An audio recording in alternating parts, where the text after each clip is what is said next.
ዝና ያኔ ቁልፉን ለመክፈት ሲታገል በነበረበት ሰዓት ላይ መድብል እየሮጠ ይመጣና ቁልፉን ይቀበለዋል። ነገር ግን እዚህ ጋር ሁላችሁም ልብ ያላላችሁት አንድ ነገር ነበረ። ምናልባት ቁልፉን ከከፈተው በኋላ ቢሆንስ መድብል የተቀበለው? መድብል ማታ ላይ ተኝቶ ነገሩን እያሰበ እያለ ይሄ ነገር ተፈጥሯል ብሎ ስላሰበ ይሆናል ወዲያውኑ በዛ ሌሊት ቤቱን ከፍቶ ሊወጣ የቻለው። እዚሁ ቀጣዩ ክፍል ላይ ምን እንደሚፈጠሩ አብረን የምናየው ይሆናል። አቀራረቤና የተለያዩ ነገሮች ከተመቻችሁ ቻናሉን ሰብስክራይብ ማድረጋችሁን አትርሱ። ከናንተም ላይካችሁን እንጠብቃለን። ያኔ ዳጣ ዝና ፊት ለፊት ሆና ሊሸውዳት በሚሞክርበት ሰዓት ላይ ሁላችሁም አይታችኋል። በጣም አስገራሚ ነገር ነበረ። ዳጣ የራሷ የሆነ ወደ ቡቡ ስለነበረች እውነትም ሊነግረኝ ነው ብላ ስላሰበች ነበረ ወደሱ እየተጠጋች እያለ ጆሮዋን ነክሷት በነበረበት ሰዓት ላይ እሷ ግን መጀመሪያውኑ አንድ ነገር ታውቋታል። ያኔ ዝናን ካሁኑ ብንፈታው ይሻለናል፣ ካሁኑ ማስጠንቀቂያ እየሰጠን ነው፣ እሱም ማይነግረን ከሆነ ደግሞ ለኛ ትልቅ አደጋ ነው የሚፈጠረው ብላ አስባለች። ሜላትና እህቷ ኤፍራታ እነሱም ቢሆን አሁን ድጋሚ ሌላ ችግር ውስጥ ገብተዋል። ሜላት መጀመሪያ ያው ኤፍራታን ለማስፈራራት ብላ ነበረ ቶሎ ብለሽ ያለበትን ንገሪኝ፣ አሊያም ግን ዝና ታሰረ ብለሽ እኛ ፍርሃታችንን መተው አይኖርብንም። ከዝና በላይ እጥፍ አስፈሪ የሆነ ሰው ዝናን እየፈለገው ይገኛል። አሁን ደግሞ ወዲያውኑ መረጃው እሱ እጅ ደርሶታል። ኤፍራታ የመጨረሻውን ሰዓት አንቺ ነበርሽ የምታውቂው። ስለዚህ እሱ አንቺን እያፈላለገሽ ነው። ለኔ ንገሪኝና እህቴ ስለሆንሽ እኔ አንቺም ምንም እንድትሆኝብኝ አልፈልግም። ቶሎ ብለሽ መድብልን ማሳመን ባለብሽ መልኩ እንድታሳምኘው ፈልጋለሁ። መድብል የት ይዞት ነው የሄደው ዝናን የሚለውን ጥያቄ ሜላት የጨነቃት ነገር አሁን ላይ ከተንኮሏ በላይ ኤፍራታ ትክክለኛ እንደምትወሰድባትና አንቺ ቀድመሽ አሳምኛት አሊያም ደግሞ እኛ ወስደናት በአንዴ እንድትናገር ማድረግ እንችላለን። ነገር ግን ነገሩን በሰላም መፍታት የምንችለውን ነገር ሌላ ነገር ውስጥ ከምናስገባው ነው ብሎ መጀመሪያውኑ ለሜላት ማስጠንቀቂያ ይሰጣታል፣ የዝና ዋናው አለቃ። በስተመጨረሻም ግን ይሄንን ነገር እያወሩበት ኤፍራታ በነገሩ ትስማማለች። ያው የተስማማችበትን ምክንያት መድብል ጋር ትደውልና ሳትታገድ ታግቻለሁ፣ እኔ ሰዎቹ እያስፈራሩኝ ስለሆነ አንቺ ታውቂያለሽ ስላሉ ቶሎ ብለህ ዝናን እንድትለቀው ፈልጋለሁ ብላ ቮይስ ሪከርድ አስቀመጠችለት። መድብል በዛ ሰዓት ባይሰማውም ግን ነገሩን ሲሰማው ምናልባት መጀመሪያውኑ ልጅቷን ስለሚወዳትና ስለሚያፈቅራት ያኔ ለሷ ብሎ ሊያደርገው ይችላል። አሊያም ግን መጀመሪያም ቢሆን አንቺ እኮ ልትገይኝ ሞክረሽ ነበረ ስላልተሳካልሽ ነው እንጂ እኔ እኮ በአንቺ በኩል ከዚህ በኋላ እምነት አይኖረኝም ብሎ መድብል ነገሩንም ችላ ሊለው ይችላል። በስተመጨረሻም በዚህ ነገር ተስማምተው ሜላትና ኤፍራታ አንድ ላይ በተኙበት ሰዓት ላይ ቤታቸው ይንኳኳና ባልታወቀ ሰው ይከፈታል። ነገሩ ሁለቱም ተፋጠው ባለበት ሰዓት ላይ ድራማ ወደ ሌላ አቅጣጫ ይሄዳል። እንደተባለውም ሰዎች ልኮባቸው ነው ወይ? ይህም በጣም አስፈሪ ነገር ነው። ዝናም በራሱ በኩል እንመለስበት። ዝና ምንም አይነት ሽንፈት እንደማይፈልግ ለነሱ ሁላ ሲነግራቸው ነበረ።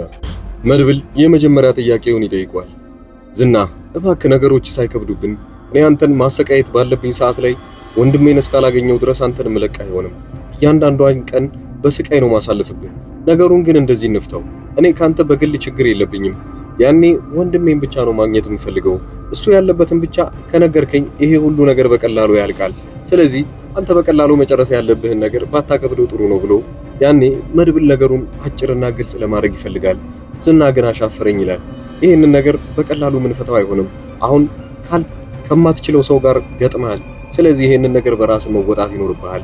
ያልከው ወንድምህን ብሩክን ደግሞ እኔ ምንም የማውቀው ነገር የለም ብሎ ሊክደው ይፈልጋል። አሁንም ቢሆን ግልጽ የሆነ ነገር እዚህ ጋር አለ። መድብል መረጃዎችን ይሰበስብና በመረጃ ግልጽ ያደርግለታል ለዝና። ታዲያ የሆነ ጊዜ ላይ ለሷ እንደነገርካትም ጭምር ዛሬ አይመጣም ብለ ነበረ። እሱ የጠፋ ቀለት ያንን ነገር መረጃ እንዴት ቀድመ አንታወቅ?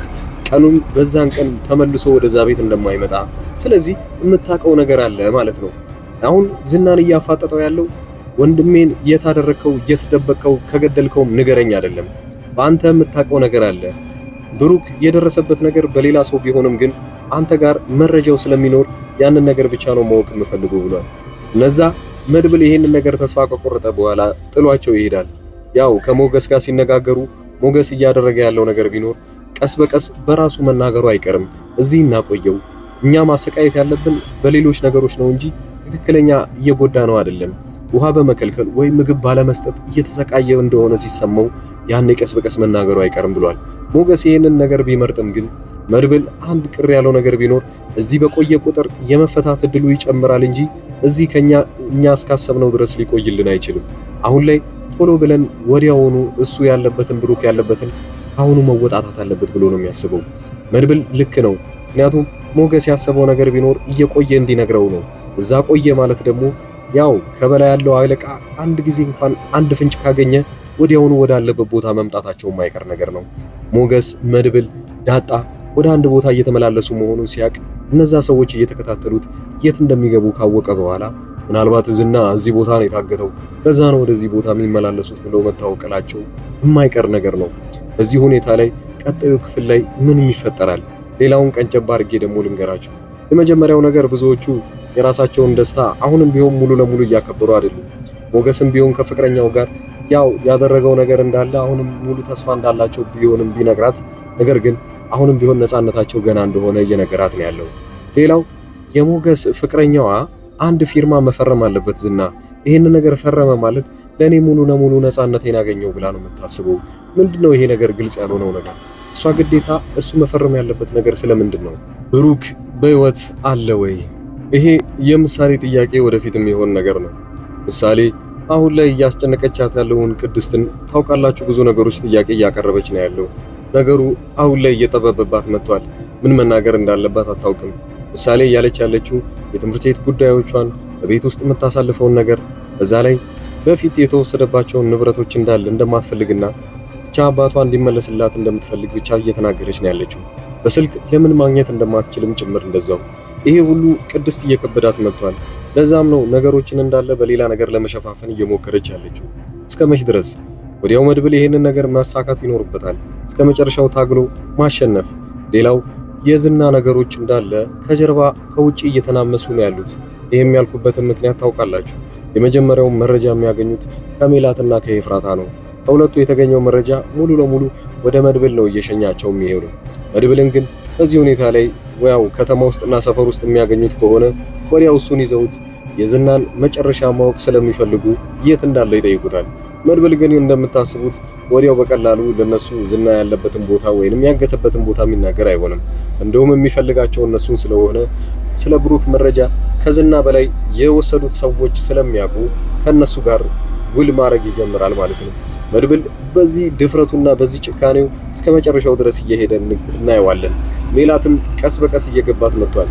ዝናና መድብል እኩል ጭካኔና እኩል ጉልበት እንዳላቸው እየተረዳች መጥታለች። እንደውም መድብል ሳይብስ እንኳን አይቀርም ብላ እያሰበች ነው ያለችው። የኤፍራታና የሜላትም ጉዳይ በዚህ መልኩ አሳዛኝ ሁኔታ ውስጥ ገብቷል። ሜላት ምንም ያህል እንኳን ከዚህ በፊት መጥፎ ስራ ሰርታ ቢሆንም በአሁኑ ግን እህቷን ለመርዳት የምታደርገውን ጥረት ያው ሁላችሁም ታውቁታላችሁ። ዝና እንዲገኝ የፈለገችው ዋነኛ ነገሯ ኤፍራታ እንዳትያዝባትና ምንም አይነት ጉዳት እንዳይደርስባት ብላ ነው። ቀጣዩ ላይ እናንተ ምን ታስባላችሁ? የራሳችሁን ሀሳብ ኮሜንት ላይ ያስቀምጣችሁልኝ። በቀጣይ ቪዲዮ እንደዚሁ የምንገናኝ ይሆናል። አብዛኞቻችሁ እዚህ ቻናል ላይ አዳዲስ ስለሆናችሁ ቻናሉን ሰብስክራይብ ማድረጋችሁን አትርሱ። መልካም ጊዜ